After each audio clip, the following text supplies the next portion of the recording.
Hi friends, beat forest officer ಚಾನಲ್ಗೆ ಸ್ವಾಗತ. ಇವತ್ತು ಮೊಬೈಲ್ನಲ್ಲಿ ಯಾವ ರೀತಿಯಾಗಿ ಕಾನ್ವೊಕೇಷನ್ ಫೀಯನ್ನು ತುಂಬೋದು ಅಂತ ಹೇಳ್ಕೊಡ್ತೀನಿ. ಅದಕ್ಕೂ ಮುಂಚೆ ನೀವು ಬೀಟ್ ಫಾರೆಸ್ಟ್ ಆಫೀಸರ್ ಚಾನಲ್ಗೆ ಸಬ್ಸ್ಕ್ರೈಬ್ ಆಗಿಲ್ಲ ಅಂದರೆ ಸಬ್ಸ್ಕ್ರೈಬ್ ಮಾಡಿ. ಇದೇ ರೀತಿ ನಿಮಗೆ ವಿಡಿಯೋ ಮಾಡಿದಾಗ ನಿಮ್ಗೆ ಡೈರೆಕ್ಟಾಗಿ ನೋಟಿಫಿಕೇಷನ್ ಬರುತ್ತೆ. ನೀವು ಈಗ ಕ್ರೋಮಿಗೆ ಹೋಗಿ ಅಲ್ಲಿ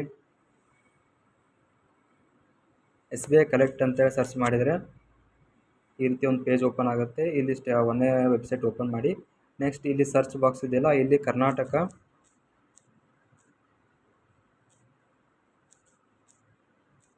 ಯೂನಿವರ್ಸಿಟಿ ಎಕ್ಸಾಮಿನೇಷನ್ ಫೀ ಅಂತೇಳಿ ಸರ್ಚ್ ಮಾಡಿದಾಗ ಈ ರೀತಿ ಒಂದು ಆಪ್ಷನ್ ಬರುತ್ತೆ. ಇದ್ರ ಮೇಲೆ ಕ್ಲಿಕ್ ಮಾಡಿ.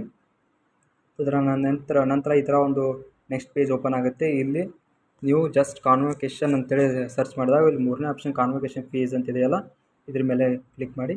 ನೆಕ್ಸ್ಟ್ ಈ ರೀತಿ ಒಂದು ಪೇಜ್ ಓಪನ್ ಆಗುತ್ತೆ. ಇಲ್ಲಿ ಒಂದನೇ ಆಪ್ಷನ್ ಪೂರ್ತಿ ನಿಮ್ಮ ಹೆಸರನ್ನು ಹಾಕಿ, ತದನಂತರ ನೆಕ್ಸ್ಟ್ ನಿಮ್ಮಲ್ಲಿ ಕಾಲೇಜ್ ಹೆಸರು, ಯಾವ ಕಾಲೇಜು ಕಲ್ತಿರ್ತೀರ ಡಿಗ್ರಿ ಆ ಕಾಲೇಜ್ ಹೆಸರು. ನೆಕ್ಸ್ಟ್ ನಿಮ್ಮ ಕೋರ್ಸ್ ಬಿ ಎ ಮಾಡಿರೋ, BSc BCom ಯಾವ್ದು ಕೋರ್ಸ್ ಮುಗಿಸಿದ್ರಲ್ಲ ನೀವು ಡಿಗ್ರಿ, ಆ ಕೋರ್ಸನ್ನು ಇಲ್ಲಿ ಹಾಕಿ. ನೆಕ್ಸ್ಟ್ ಇಲ್ಲಿ ರಿಜಿಸ್ಟ್ರೇಷನ್ ಡಿಗ್ರಿ ಕಂಪ್ಲೀಟ್ ಆಗಿದಂಥ ಡಿಗ್ರಿ ನಿಮ್ಮ ರಿಜಿಸ್ಟ್ರೇಷನ್ ನಂಬರ್ ಇದೆಯಲ್ಲ ಆ ನಂಬರನ್ನು ಇಲ್ಲಿ ಹಾಕಿ. ನೆಕ್ಸ್ಟ್ ಅಡ್ರೆಸ್, ಇಲ್ಲಿ ಕಾಲೇಜ್ ಅಡ್ರೆಸ್ ಅಲ್ಲ, ನಿಮ್ಮ ಆಧಾರ್ ಕಾರ್ಡ್ನಲ್ಲಿ ಯಾವ ರೀತಿ ನೀವು ಎಲ್ಲಿ ಇರ್ತೀರಲ್ಲ ಆ ಅಡ್ರೆಸ್ಸನ್ನು ಹಾಕಿ. ನ್ಯಾಷನಾಲಿಟಿ ಒಳಗಡೆ ನೀವು ಇಂಡಿಯನ್ ಆಗಿದ್ರೆ ಇಂಡಿಯನ್, ಆಲ್ಮೋಸ್ಟ್ ಇಂಡಿಯನ್ ಆಗಿರ್ತೀರ ಇಂಡಿಯನ್ ಚೂಸ್ ಮಾಡಿ. ನೆಕ್ಸ್ಟ್ ಇಲ್ಲಿ convocation application form fees for all courses in Indian ಅಂತಿದೆಯಲ್ಲ, ಇಂಡಿಯನ್ ಸೆಲೆಕ್ಟ್ ಮಾಡಿ. ನೆಕ್ಸ್ಟ್ ಇಲ್ಲಿ ನಿಮಗೆ ಇಲ್ಲಿ ನೋಡಿ, convocation degree certificate fees all courses in person. ಇಲ್ಲಿ ಕೆಳಗಡೆ ಇನ್ ಅಬ್ಸೆಂಟಿಯಾ ಅಂತ ಇದೆಯಲ್ಲ, ಇಲ್ಲಿ ಇನ್ ಅಬ್ಸೆಂಟಿಯಾ ಸೆಲೆಕ್ಟ್ ಮಾಡಿ. ಯಾಕೆಂದರೆ ಇನ್ ಪರ್ಸನ್ ಅಂತಂದರೆ ಯಾರು ಡಿಗ್ರಿ ಮೆಡಲಿಸ್ಟ್ ಆಗಿರ್ತಾರಲ್ಲ ಅವರಿಗೆ ಇನ್ ಪರ್ಸನ್ ಅಂತಾರೆ. ಯಾರು ಡಿಗ್ರಿ ಗೋಲ್ಡ್ ಮೆಡಲಿಸ್ಟ್ ಏನೋ ಆಗಿರೋಂಗೆಲ್ಲ ಅವರು ಇನ್ ಅಬ್ಸೆಂಟಿಯಾ ಒಳಗೆ ಬರ್ತಾರೆ. ಹಾಗಾಗಿ ಇನ್ ಅಬ್ಸೆಂಟಿಯಾ ಸೆಲೆಕ್ಟ್ ಮಾಡಿ. ನೆಕ್ಸ್ಟ್ ಇದು ನಿಮಗೆ ಅಪ್ಲೈ ಆಗೋಲ್ಲ, ಹಾಗಾಗಿ ನಾಟ್ ಅಪ್ಲಿಕೇಬಲ್ ಅಂತೆ ಹಾಕಿ. ನೆಕ್ಸ್ಟ್ ಇಲ್ಲಿ ನಂತರ ನಿಮ್ಮ ಮೊಬೈಲ್ ನಂಬರ್, ಚಾಲ್ತಿ ಇರೋ ಮೊಬೈಲ್ ನಂಬರ್ನ ಹಾಕಿ. ತದನಂತರ ಇಲ್ಲಿ ನೀವು ಅಮೌಂಟ್ ಎಷ್ಟು ಪೇ ಮಾಡಬೇಕಿದೆಯಲ್ಲ ಆ ಅಮೌಂಟನ್ನು ಅಷ್ಟು ಹಾಕಿ. 1455 ಇದೆಯೋ 50 ಇದೆಯೋ ಅದರ ಅಮೌಂಟ್ ಹಾಕಿ.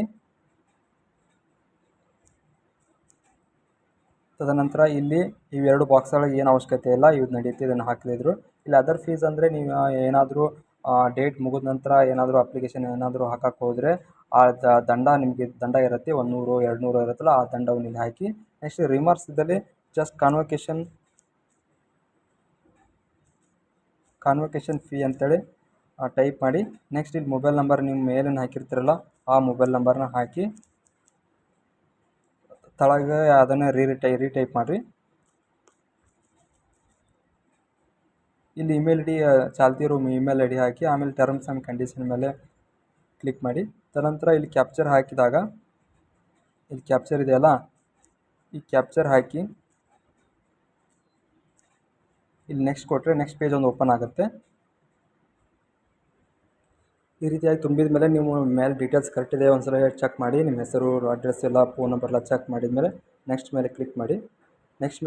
ಈ ರೀತಿಯಾಗಿ ಒಂದು ಹೊಸ ಪೇಜ್ ಓಪನ್ ಆಗುತ್ತೆ. ಈ ಪೇಜ್ನಲ್ಲಿ ನಿಮ್ಮ ಡೀಟೇಲ್ಸ್ ಎಲ್ಲ ಕರೆಕ್ಟ್ ಇದೆ ಚೆಕ್ ಮಾಡ್ಕೊಂಡು ನೆಕ್ಸ್ಟ್ ಮೇಲೆ ಕ್ಲಿಕ್ ಮಾಡಿ. ಈ ನೆಕ್ಸ್ಟ್ ಮೇಲೆ ಕ್ಲಿಕ್ ಮಾಡಿದ ಮೇಲೆ ಇಲ್ಲಿ ನಿಮ್ಗೆ ಪೇಮೆಂಟ್ ಆಪ್ಷನ್ ಬರುತ್ತೆ. ಕ್ರೆಡಿಟು, ಡೆಬಿಟು ಅಥವಾ UPI ಮೂಲಕ ನೀವು ಅಮೌಂಟನ್ನು ಪೇ ಮಾಡ್ಬೋದು. ನಾನು UPI ಸೆಲೆಕ್ಟ್ ಮಾಡ್ತೀನಿ. ಇಲ್ಲಿ QR ಕೋಡ್ ಮತ್ತು UPI ಎರಡು ಆಪ್ಷನ್ ಇರುತ್ತೆ. ನೀವು QR ಕೋಡ್ ಡೈರೆಕ್ಟಾಗಿ ಫೋನ್ಪೇ, ಇನ್ನೊಂದು ಫೋನ್ ಹಿಡಿದ ಕಾಸು ಫೋನ್ಪೇ ಮಾಡ್ಕೊಂಡು ಕಾಸು QR ಕೋಡ್ ಯೂಸ್ ಮಾಡಿ ಫೋನ್ಪೇ ಮಾಡ್ಬೋದು. ಅಥವಾ ಇಲ್ಲಿ UPI ID ಹಾಕಿ ಡೈರೆಕ್ಟಾಗಿ ಇಲ್ಲಿ ನೀವು ID ಹಾಕಿ ಕಾಸು ಫೋನ್ಪೇದು, Paytm ಯಾವ್ದು ಹಾಕ್ತಿರಲ್ಲ ಅದಕ್ಕೆ ಮೆಸೇಜ್ ಹೋಗುತ್ತೆ. ಅಲ್ಲಿ ನೀವು ಪೇಮೆಂಟ್ ಮಾಡಿದ ತಕ್ಷಣ ಇಲ್ಲೊಂದು 10-15 ಸೆಕೆಂಡ್ ಒಳಗಡೆ ಒಂದು ಪೇಮೆಂಟ್ ಮಾಡಿದ ಚಲನ್ ಓಪನ್ ಆಗುತ್ತೆ. ನೀವು ಏನಾದರೂ ರೀಫ್ರೆಶ್ ಅದು ಮಾಡೋಕೆ ಹೋಗಬೇಡಿ, ಏಕೆಂದರೆ ಚಲನ್ ಕ್ಯಾನ್ಸಲ್ ಆಗೋದು ಅಥವಾ ನಿಮ್ಮ ಅಪ್ಲಿಕೇಶನ್ ಸ್ಟಾಪ್ ಆಗೋದು, ಅಮೌಂಟ್ ಕಟ್ ಆಗುತ್ತೆ, ಬಟ್ ಅಪ್ಲಿಕೇಶನ್ ನಿಮ್ಮ ಚಲನ್ ಬರೋಲ್ಲ. ಹಾಗಾಗಿ ರೀಫ್ರೆಶ್ ಮಾಡೋಕೆ ಹೋಗಬೇಡಿ, ತಾನಾಗಿ ಅದು ಮೂವ್ ಆಗುತ್ತೆ. ತದನಂತರ ಚಲನ್ ಬಂದ ನಂತರ ಅದನ್ನು ಡೌನ್ಲೋಡ್ ಮಾಡ್ಕೊಳ್ಳಿ ಅಥವಾ ಪ್ರಿಂಟರ್ ಹತ್ರ ಇಟ್ಕೊಳ್ಳಿ. ಅದು ಮುಂದೆ ಕಾನ್ವೊಕೇಷನ್ ಅಪ್ಲಿಕೇಶನ್ ನಿಮ್ಗೆ ನೆಕ್ಸ್ಟ್ ಹಾಕಬೇಕಾದ್ರೆ ಅದು ಬೇಕಾಗುತ್ತೆ, ಆ ನಂಬರ್ ಕಂಪಲ್ಸರಿ ಬೇಕಾಗುತ್ತೆ. ಯಾಕೆಂದರೆ ನಿಮ್ಮ ಕಾನ್ವೊಕೇಷನ್ ಬರಲು 1 ವರ್ಷ ಬೇಕಾಗುತ್ತೆ. ಹಾಗಾಗಿ ಚಲನ್ ಚಂದ ಇಟ್ಕೊಳ್ಳಿ. ನೆಕ್ಸ್ಟ್ ಇದನ್ನು ಸಬ್ಮಿಟಲ್ಲಿ ನೀವು ID ಹಾಕಿ ಸಬ್ಮಿಟ್ ಮಾಡಿದಾಗ ನೆಕ್ಸ್ಟ್ ನಿಮ್ಗೆ ಓಪನ್ ಆಗುತ್ತೆ. ನಿಮಗೆ ಏನಾದರೂ ವಿಡಿಯೋ ಇಷ್ಟ ಆದರೆ ಸಬ್ಸ್ಕ್ರೈಬ್ ಮಾಡಿ. ನೆಕ್ಸ್ಟ್ ಕಾನ್ವೊಕೇಷನ್ ಏನಾದರೂ ಅಪ್ಲಿಕೇಶನ್ ಯಾವ ರೀತಿ ಹಾಕಬೇಕು ಮೊಬೈಲಲ್ಲಿ ಏನಾದರೂ ನಿಮಗೆ ಮಾಹಿತಿ ಬೇಕಾದರೆ ಕಮೆಂಟ್ ಮಾಡಿ.